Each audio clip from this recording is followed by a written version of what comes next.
Bienvenidos a la conferencia de Angelina Mazzini, titulada ¿Cómo afrontar los duelos? Te comparto un poco de ella para que la conozcas mejor. Ella es peruana con una licenciatura en educación. Tiene una maestría en matrimonio y familia, diplomado en aprendizaje temprano, orientación y tutoría familiar, así como en análisis existencial y situaciones límites. Ha elaborado y dictado talleres de escuela para padres. Dirige un sitio web dedicado al apoyo de los padres en la crianza y formación de los hijos. Cuenta con amplia experiencia en orientación familiar. Es docente en diplomados presenciales y a distancia y consejera en logoterapia. Si deseas acceder a los medios de contacto de Angelina, podrás hacerlo haciendo clic en su perfil dentro del portal del simposio. Esperamos que disfruten de esta presentación. Hola, es un gusto poder compartir contigo esta tarde. Vamos a poder hablar de un tema que es un poco difícil de abordar realmente. Nos cuesta hablar del duelo, nos cuesta hablar del dolor, nos cuesta hablar de las pérdidas, pero necesitamos hacerlo. A veces ni siquiera sabemos que estamos atravesando por un duelo. En otras es evidente y no sabemos cómo procesarlo. Esta tarde vamos a hablar del duelo para saber no solo cómo lo vamos a afrontar, sino poder determinar y ayudar a otras personas que están pasando por este proceso para poder ayudarlas, para poder acompañarlos en este proceso tan difícil, pero que en algún momento vamos a tener que atravesar todos. Los duelos vamos a ver que son cambios, que son pérdidas, y cuando hablamos de pérdidas de la vida, pues no nos gusta hablar de la muerte porque no queremos asociarnos con ella, pero la muerte es tan natural en la vida como la vida misma. Sin más, vamos a hablar de la persona, de la unidad de la persona. ¿Por qué es necesario hablar de esto? Porque queremos saber que la persona se conforma por dimensiones y estas dimensiones están muy relacionadas entre sí. No es posible que haya una persona que tenga alguna dimensión y carezca de las otras, sino hay una interconexión, lo que nos hace una unidad indivisible. Por ello es que se habla de esta esfera, esta unidad a la que le he puesto ahí colores, para que sepamos que atendemos una persona a nivel físico, pero también tiene una dimensión emocional y tiene una dimensión espiritual. Todas estas dimensiones se interconectan de modo que una puede afectar a la otra. Cuando tenemos una dolencia física, puede afectarnos a nivel emocional y a veces no sabemos dónde está específicamente el origen, porque podemos tener una dolencia física, una evidencia que tiene un origen emocional y nuestras emociones son las que están necesitando ser atendidas y vemos solamente la repercusión física, pues atendiendo lo físico no vamos a poder realmente aliviarnos. De igual manera en el aspecto emocional, de repente sientes mucha ansiedad, estás como muy cargado, ¿no? Sientes que estás muy estresado, no sabes por qué, y resulta de que tienes una necesidad que atender a nivel espiritual. De repente estás necesitando un perdón, estar necesitando la paz, sentir la paz, esa reconciliación, que es una necesidad que tenemos de sentirnos bien, que este es el origen y decanta en la emoción que se manifiesta a través de la ansiedad. ¿Por qué es importante que sepamos esto? Porque todas estas dimensiones no se pueden atender de manera separada, sino, como ven en la imagen, una unidad, todas interconectadas y todas nos hacen ese hombre que somos. Cuando hablamos de qué es el duelo, hablamos de que es la respuesta ante una pérdida y todos vamos a responder de manera distinta a través de nuestra individualidad, de nuestras propias características. Vamos a responder de diferente forma, pero siempre recordamos que somos esa unidad y que nos va a afectar a todo nivel. No nos puede afectar una sola de nuestras dimensiones, sino todos quedan afectadas y por eso todas van a tener que ser atendidas.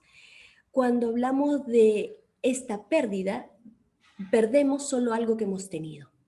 Cuando tú tienes algo y lo sueltas, te cuesta soltar porque ya sientes que no es tuyo, que no te pertenece y que estás cambiando, que algo te falta. Eso te causa dolor, evidentemente porque no eres el mismo y te genera un gran vacío. Por eso es que he puesto este dibujo aquí de esta persona que tiene un gran vacío dentro de sí, ¿no? No sabes cómo ser ahora, cómo ser con este vacío, no puedes continuar. Y esto es porque nos cuesta perder. Tenemos que adaptarnos a los cambios y perder no solamente se habla de una persona que haya fallecido. Perder también es ante las separaciones, por ejemplo, noviazgos muy largos que de repente rompen y no sabes cómo continuar con este cambio. Tu vida no la haces distinta a esta persona con la que te acostumbraste mucho tiempo. De la misma manera, los matrimonios cuando se ven afectados por el divorcio. Esto es perder. Otro cambio es cuando tienes alguna capacidad física que estás perdiendo. Puede ser accidental, la razón que fuera, hace que tú tengas que adaptarte a una nueva forma y te cuesta porque no sientes que eres tú y eres tú, solo que una de tus dimensiones se ve afectada. Entendámoslo así. Lo mismo sucede cuando hay cambios materiales. Por ejemplo, ahora que muchas familias se han visto afectadas por los cambios a partir del trabajo de repente y mudarse, ir a vivir a otros países o no tener trabajo. Todas estas cosas son cambios y pérdidas materiales. De repente también nos podemos ver afectados por algún episodio de la naturaleza que irrumpe en nuestra vida de manera fortuita y nos hace cambiarnos, nos hace perder, atravesamos a través de ellos la pérdida.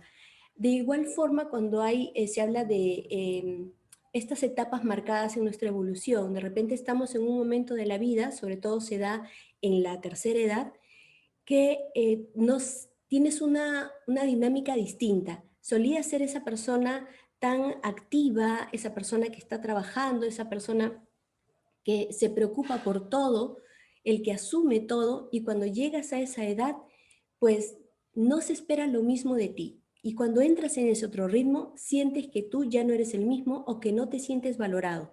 Y realmente no es así.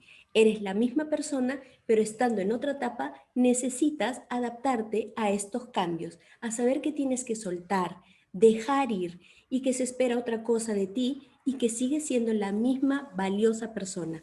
Por eso les he puesto esta imagen del árbol, cómo es que van cayendo las hojas, sigue siendo el mismo árbol y una vez que se caen va a reverdecer muy pronto. Cuando hablamos de tipos de duelo, también es importante hablar porque hay diferentes formas del duelo.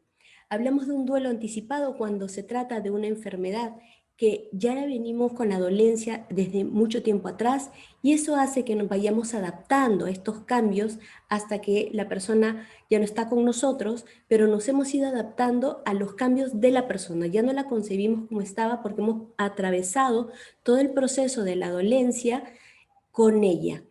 El duelo sin resolver es aquel duelo que sigue presente, que no ha atravesado por cambio, que no ha atravesado por ese proceso, sino es que sigue contigo, ¿no? Se quedó allí estacionado de repente. Tenemos el duelo crónico es aquel que no pasa, que se ha quedado, ha pasado mucho tiempo de repente desde que sucedió, pero se quedó en ti como este primer día. El duelo ausente es aquel que niega lo que pasó, que dice, no es verdad, me resisto a la idea y no quiero pensar que esto me ha sucedido o que esto le sucedió a la persona que quiero. Un duelo retardado es aquel que después de que sucede no hace ninguna manifestación de dolor, sino la reserva y mucho más adelante, muy probablemente a partir de otra nueva experiencia, es que retoma y revive el duelo que había estado atrasando, ¿no? El duelo distorsionado es aquel que está manifestado de manera desproporcionada. Nuestras acciones son desproporcionadas a lo que estamos sintiendo realmente Y el duelo desautorizado es el que se ejerce de afuera hacia ti. Es aquel en que te dicen, por ejemplo, que te inhiben, ¿no? En que te dicen, mira, no debes llorar porque no te deben ver llorando, porque tienes que ser una persona muy fuerte. Debes ser ahora el ejemplo para tus hijos. Es que no pueden verte desarmado, caído. Y no es tanto así. Cada uno tiene la forma de expresar su dolor y la necesidad de hacerlo. Para esto hablaremos de las etapas del duelo. ¿Por qué? Porque un duelo normal transita todas estas etapas de las que vamos a hablar, ¿no? Esta B a la que yo le llamo, esta B porque el primer momento del duelo es aquel en el que recibes la noticia y te da como ese shock, esa crisis que te deja frío, que no puedes creer que esto haya sucedido, ¿no? Esta crisis que llega a ti y te alarma es la primera etapa del duelo. Después de que has recibido esta noticia, viene la segunda parte del duelo, que es la negación. No puede ser, no me está pasando a mí, díganme que es mentira, y al día siguiente de repente estás tú, no es verdad, pero sigues buscando a la persona, quieres llamarla, quieres saber, porque te cuesta realmente aceptar qué es lo que ha pasado. La siguiente etapa es la etapa del enojo, pues no te gusta lo que está pasando, te molesta, tienes ira, tienes episodios de enojo y esto es normal. La última etapa de la B, digamos la más profunda, ¿no? En la que caes es esta etapa de la tristeza, muy sumida en la tristeza, que hace que te quedes pensando en que vas a extrañar y que no hay remedio, en que no podría haber pasado esto a esta persona. Todas estas vivencias llegan hasta ese fondo, hasta esta parte de abajo, para que luego puedas emerger. O sea, es necesario para que luego puedas emerger. Y cuando sales, empiezas a aceptar no solo lo que ya sucedió, porque has pasado las etapas anteriores. Has pasado ese shock, has pasado esa negación, esa cólera que te da, esa furia, ese enojo y esa tristeza que sientes para decir, aquí estamos ahora, aquí estamos. Y por eso llegas a aceptarlo. Y cuando llega la aceptación, el último paso que te hace realmente crecer es este paso del aprendizaje, del saber que nunca habías transitado por esta ruta, que no es conocida para ti, pero que te transformó. Sabes ahora cómo sientes, te conoces, antes no conocías cómo era que tú respondías ante esta pérdida. Ahora te conoces y hay un aprendizaje para ti de ti mismo. Hay muchos mitos en relación al duelo y vamos a hablar de algunos de ellos. Por ejemplo, que el duelo se resuelve solo en un año. No hay nada que hacer porque el duelo de por sí ya se va a resolver. Esto es un mito porque no hay nada que solo se haga. Necesitamos hacer algo con ese tiempo que está pasando y realmente trabajar en ese proceso. El que llora más es quien más dolor siente, ¿no? Y no es así, porque cada uno tiene una forma distinta de manifestarlo, distinta de ser, y siempre se va a ver afectado. Hay unos duelos peores que otros, ¿no? Mi duelo es peor que el tuyo, y se hacen comparaciones como para inhibir justamente lo que tú debes sentir. Pues no hay duelos peores que otros, somos personas distintas y esto tiene que ver con los vínculos, con cómo me he vinculado yo con la persona ausente o con el evento que está generando un duelo y que me está afectando. Si es accidental el duelo, pues es más grande, ¿no? Es mayor el duelo que viene a través de un accidente. No es así, tiene que ver nuevamente con vínculos. Es normal deprimirse. Déjala que esté deprimida, es parte de, no es parte de, esto es un mito.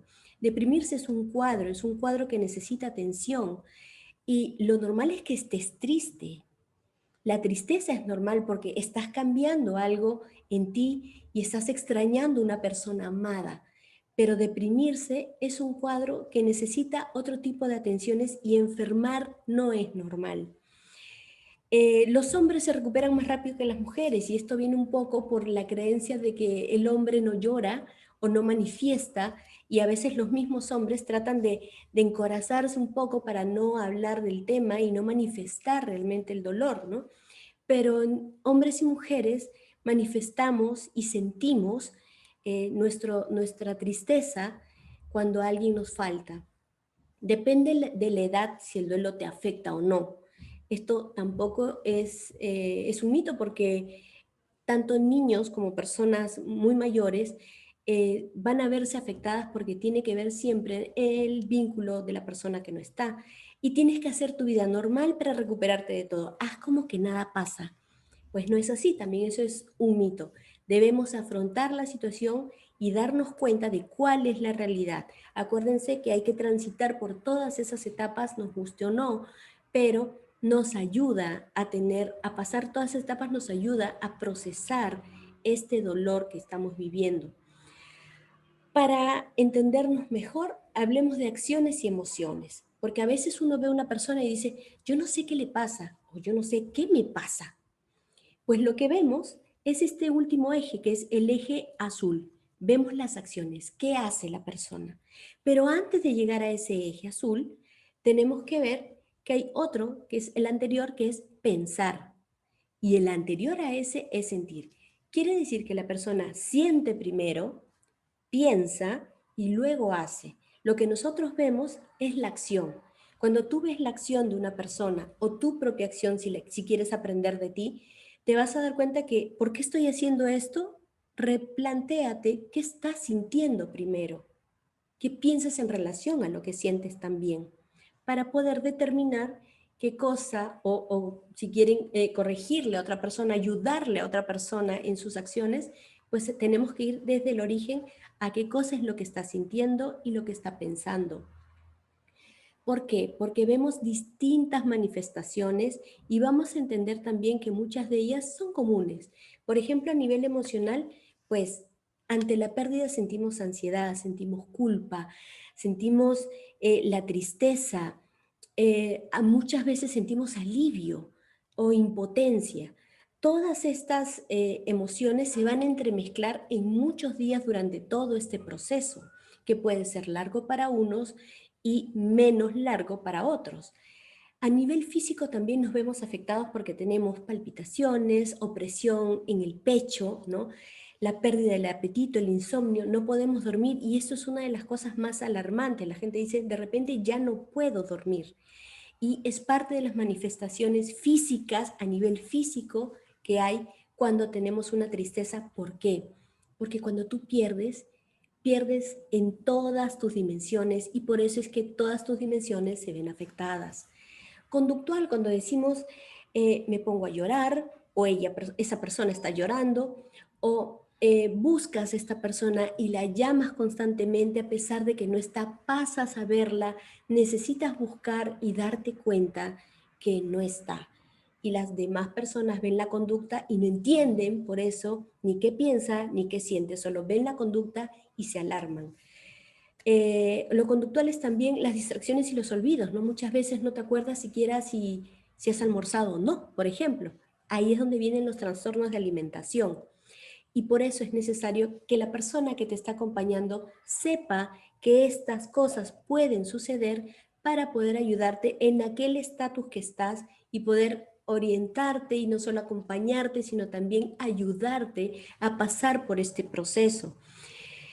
En lo social vemos la necesidad de aislarnos y las demás personas dicen, déjalo, mejor es que esté solo, porque en realidad nos cuesta, no es fácil acompañar.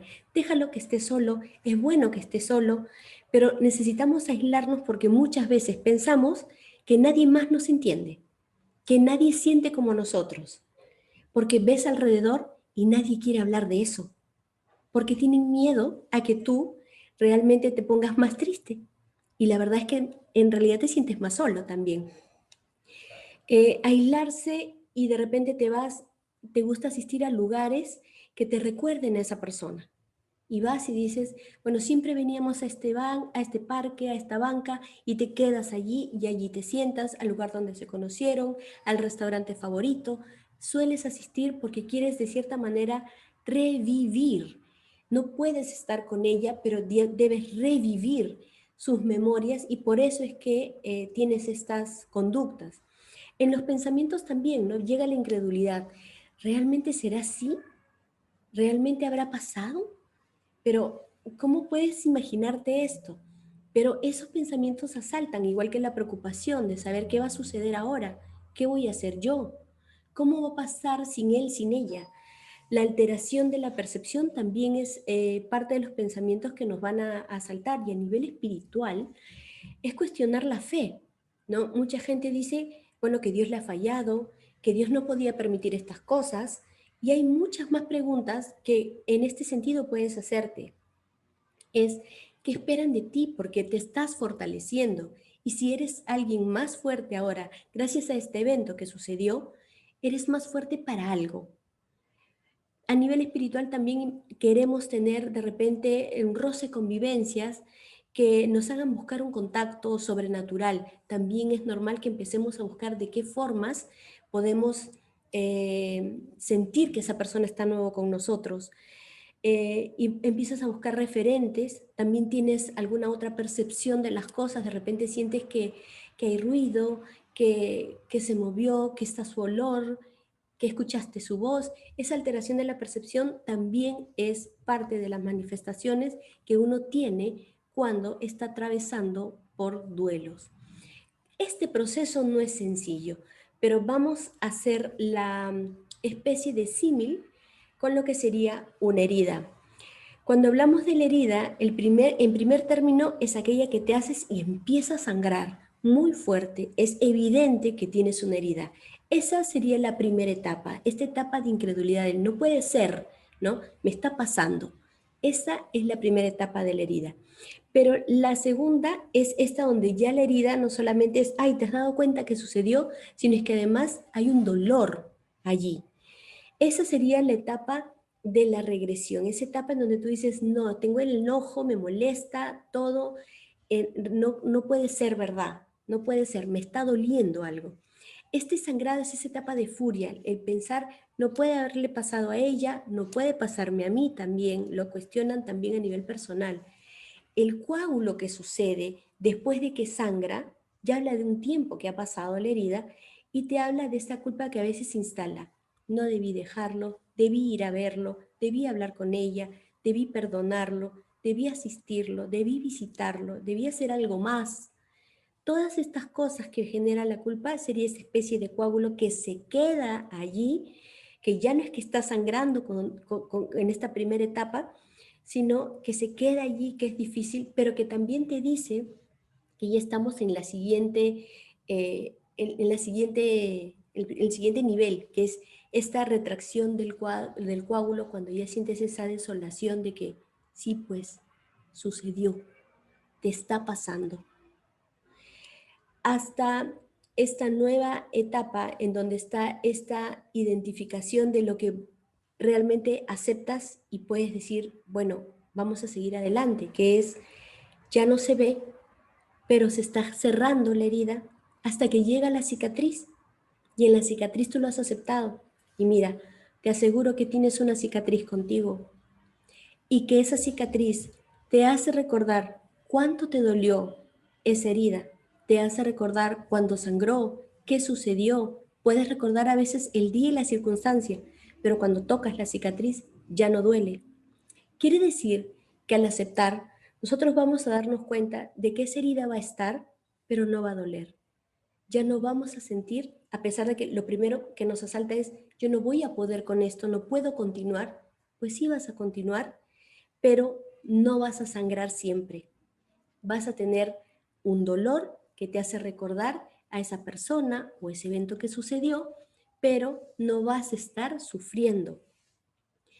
Cuando hablamos entonces de cómo elaboramos el duelo, es necesario que me ponga en contacto con mi vacío. Eso que no quiero ver, que me cuesta, que cierro los ojos, que quiero negar, que me enfurece, ese contacto con el vacío, esa muñequita que le quitamos algo y quedó aquí vacía, es necesario que veas de qué tamaño es, que veas qué te falta, porque te va a causar este dolor que es inevitable porque amamos y nos cuesta y sentimos que esta persona no está y nos duele y lo manifestamos en todas nuestras dimensiones para luego reubicarnos y saber cómo soy yo sin él o cómo soy yo sin ella, cómo soy yo en esta nueva etapa. ¿Qué se espera de mí? Esta es la ruta de elaboración del duelo. Cuando hablamos de los niños, vamos a ver si los niños, ¿cómo lo viven? ¿No? Me preguntan cómo lo viven. Pues los niños necesitan ser atendidos y comprendidos también en su pérdida. Mientras que los adultos tienen que saber, para acompañar a un niño, qué piensa el niño de la muerte, qué cosa es lo que piensa, qué sabe. Los niños muestran enojo y tristeza también porque es parte de las etapas del duelo. Y el adulto por eso tiene que ser receptivo y saber acompañarlo, ¿no? Con todos los sentidos puestos. No es solo estar ahí, sino estar atento a qué es lo que él necesita, a cómo es que él manifiesta. Solo estar ahí ayuda. Hablar de lo que pasó. El niño necesita hablar de lo que pasó porque debe esclarecer qué es lo que está sintiendo y necesita hablar de lo que pasó.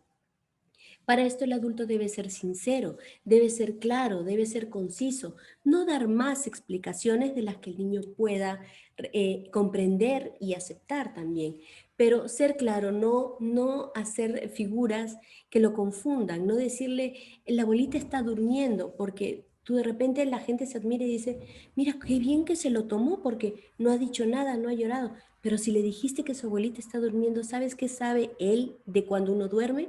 Que se va a levantar. No tendría por qué llorar cuando uno duerme. El niño debe sentirse acompañado y para eso está el adulto siempre para saber de qué está pasando por un momento difícil. El niño más que respuestas busca estar relacionado. Le hace mucho mal sentirse solo en momentos difíciles, en momentos tristes. Y por eso a veces el adulto dice, mejor no le hablo del tema, porque partimos de nuestra propia experiencia. ¿Cómo fue la primera vez que tú sentiste o viviste un duelo? ¿Cómo te hablaron a ti de esto? ¿Cómo te abordaron? ¿Cuál fue tu primera experiencia? ¿Te asustó? ¿No te asustó? ¿Te lo ocultaron? ¿Cómo fue? Esta propia experiencia hace que tú repitas el patrón cuando te toca a ti estar frente a un niño. Te pones en esa situación y repites ese patrón. Bien, vamos a reflexionar y aquí les he puesto la imagen de un barco, ¿no? ¿Por qué? Porque un barco tiene todo un océano para andar. A veces lo que hacemos es anclar, tirar el ancla y quedarnos en una parte del océano, la que nosotros, por la razón que fuera, deseamos que sea esa nuestra circunstancia, ese nuestro panorama. Pero la verdad es que hay mucho más mar. Por alguna razón dejas el ancla allí. ¿Cómo y a quién puedo aportar? Piénsalo. Tal vez esto que estás sintiendo va a ser de que tú realmente puedas ayudarle a alguien más. ¿Qué cosas he logrado? Te vas a preguntar, ¿qué cosas sí he logrado con esta persona? ¿Qué he logrado en la relación con ella? ¿Cómo he amado también? ¿Cómo soy capaz de amar? Pocas veces nos cuestionamos esto. Y tener la esperanza de que los problemas no son eternos, como tu dolor no es eterno. Las heridas sanan y corresponde confiar en que esto va a pasar, pero no va a pasar solo. Hay que tener una intención y por eso hay que levantar el ancla, hay que sacarla y no anclarnos en el sufrimiento. Hay que sacar el ancla para que el barco pueda andar y no va a andar a la deriva. Va a andar hacia donde tú dirijas ese timón y esa embarcación que es tu vida. Entonces, aquí empezamos a hablar de este por qué y el para qué. El por qué, como vemos acá, nos va a mantener en esos círculos constantes, dando vueltas, ¿no? El por qué. ¿Por qué me pasó? ¿Por qué a ella? ¿Por qué a mí? No es justo, no debo. Y todas las etapas que hemos visto se centran en el por qué, se centran en esta primera, sin llegar a salir a elaborarlo. Sin embargo, el para qué te permite pensar mucho más allá, te permite ver que puedes elegir lo que tú deseas hacer a partir de esto, valorar lo simple de la vida. A veces es necesario que sucedan estas cosas para que tú entiendas el valor que hay. Por ejemplo, ahora que hemos estado muchos países afectados por la cuarentena, nos damos cuenta del valor que hay en establecer vínculos con la familia, en saludarnos, en visitarnos, en los amigos que tenemos presentes, en quiénes son los que están a pesar de en todas las circunstancias. Valoramos lo simple como es salir de repente al parque cuando hemos tenido que hacer un aislamiento total. Nos damos cuenta de que estas situaciones nos están sirviendo para algo. Hay un cambio, por tanto, en la mirada de aquello que antes percibíamos porque ahora lo estamos vivenciando. Entonces, si cambia mi mirada, sí me está aportando algo. Valoramos el proceso de las cosas y no solo el objetivo. Es todo lo que yo estoy vivenciando, todo lo que puede pasarme, todo en lo que me transforma para ser siempre una mejor persona. Y evidentemente amar a las personas, porque no solamente las estamos valorando, sino las estamos amando con toda esta unidad, con todas nuestras dimensiones, así como solo nosotros sabemos amar desde nuestra intimidad. Siempre siempre que hay un para qué, se encuentra un cómo. Es una frase que me gusta mucho porque realmente tenemos que encontrarle un sentido a las cosas, el para qué sucedió esto. Mientras sepas para qué, de todas maneras vas a encontrar cómo hacerlo. Vas a aprovechar más el tiempo y vas a ser más empático. A veces hay cosas, esas situaciones que estamos viviendo, no podíamos leerlas antes si es que no nos pasaba. Ahora nos damos cuenta cómo se sienten las demás personas y podemos ser más empáticos para esto. Y sabemos que no todo es permanente, por tanto, nos vamos a poner en acción hoy y nos vamos a poner a valorar y a disfrutar todos los momentos en nuestro aquí y ahora con todas las personas que amamos. Pasaremos entonces de ser espectador a ser protagonista de nuestra vida, ¿sí? Coge el timón de tu barco y ve mar adentro. ¿Por qué? Porque hay mucho camino por recorrer, mientras que tomes conciencia de la realidad como te toca hoy, para poder compartir esto que está pasando. No te lo quedes, suéltalo. Y además se va a ir reacomodando interiormente a cómo es mi vida sin él, cómo es mi vida sin ella, cómo soy yo ahora. Soy una nueva versión. Tú decides. Tú decides porque eres más de lo que sientes. Eres mucho más que la ira, mucho más que la negación, eres más que la tristeza y la depresión, eres mucho más que eso. ¿Qué hacemos con el duelo? Pues tú decides qué hacer con tu dolor, también decides cómo ser ahora a partir de esto, decides qué has aprendido para poder volcarlo a los demás, decides a quién puedes ayudar, porque siempre puedes dar algo, y decides cuántas cosas tienes por resolver para ponerte manos a la obra hoy mismo, ¿sí? Bueno, yo espero en realidad que este tema te haya servido y que a pesar de que, como siempre repito, es un tema muy sensible, podamos compartirlo con alguien más, pueda servirte para poder de repente acompañar a otros en su dolor o poder pasar tu propio duelo. Un gusto acompañarte esta tarde. Muchas gracias.